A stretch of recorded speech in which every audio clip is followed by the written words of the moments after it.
Los arcontes son seres especiales.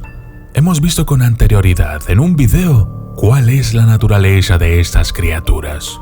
Así es que cuando se habla de arcontes, es necesario ser precavido con lo que se menciona, ya que básicamente estos son las entidades divinas que mantienen a la humanidad sumida en la ignorancia y la esclavitud espiritual.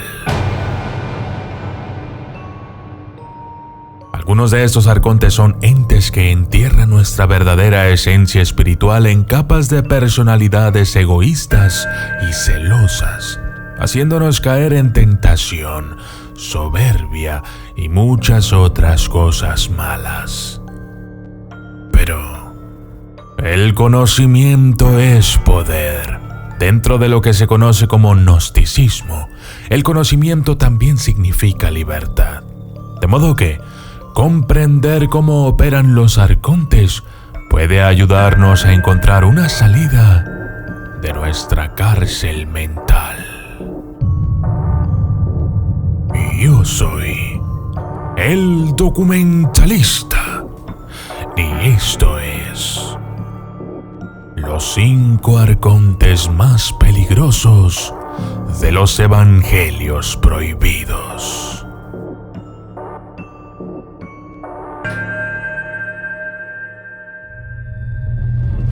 Desde las sombras hasta la luz, desde el misterio y la intriga, tocando temas tabú. Y descubrí en medio de la terquedad que existen mundos paralelos. Y a través de mis errores conocí la humildad, haciendo un pacto con el cielo. Yo soy el documentalista.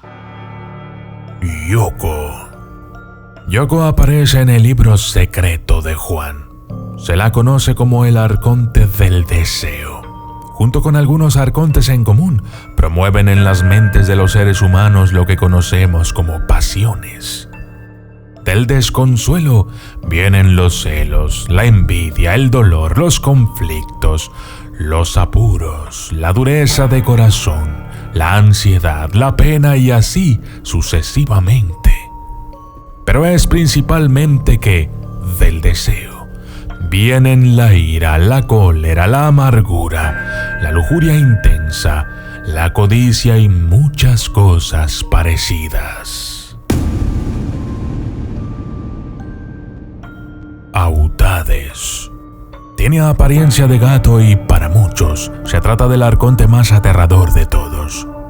¿Por qué? Porque Autades es un Aeon. Significa que Autades es infinitamente más poderoso que cualquier arconte. Aparece en la Pistis Sophia, uno de los textos gnósticos más enigmáticos jamás encontrados, ocupando una posición ligeramente superior a la de Sofía. Es más, odia a Sofía por su obsesión por comprender al uno en lugar de mantener el reino de Aeon funcionando sin problemas. En el relato, Autades engaña a Sofía para que salga de su reino, creando una falsa luz en el caos que la seduce. El destino. Algunos gnósticos sostienen que vivimos en un universo determinista con pocas posibilidades de elección. Solo la gnosis nos liberó de la trampa del dedo del destino. En el libro secreto de Juan, es retratado como un arconte misteriosamente llamado Destino. Es el arconte más joven, pero es muy poderoso. Fue creado cuando cada uno de los arcontes de Yaldabaoth fornicó con Sofía, una metáfora de usurpación del poder. Entonces, se le encarga al destino la misión definitiva: mantener a la humanidad atrapada en los dominios materiales. Como dice el libro secreto de Juan, el destino, la atadura definitiva, voluble. El destino es así porque los poderes mismos son volubles. Pues del destino han venido toda la iniquidad, la injusticia y la blasfemia, la atadura del olvido y la ignorancia, y todos los órdenes gravosos, los pecados serios y los grandes temores. Sabaoth. Sabaoth es representado como uno de los hijos de Yaldabaoth, trabajando junto al demiurgo en las primeras etapas de la creación del universo. En un momento dado, el demiurgo se jacta de ser el dios definitivo. A Sofía, su madre, no le hace ninguna gracia desde su posición en los cielos y le regaña. Envía a un ángel que ata a Yaldabaoth y lo arroja al Tártaro para que pase un tiempo ahí. Sabaoth, su nieto, queda impresionado por el descaro de Sofía. Sucedió que cuando Sabaoth, el hijo de Yaldabaoth, vio la potencia de este ángel, se arrepintió y condenó a su padre y a su madre la materia, asqueándose de ella. En cambio, entonó himnos de sabiduría y a su hija Zoé.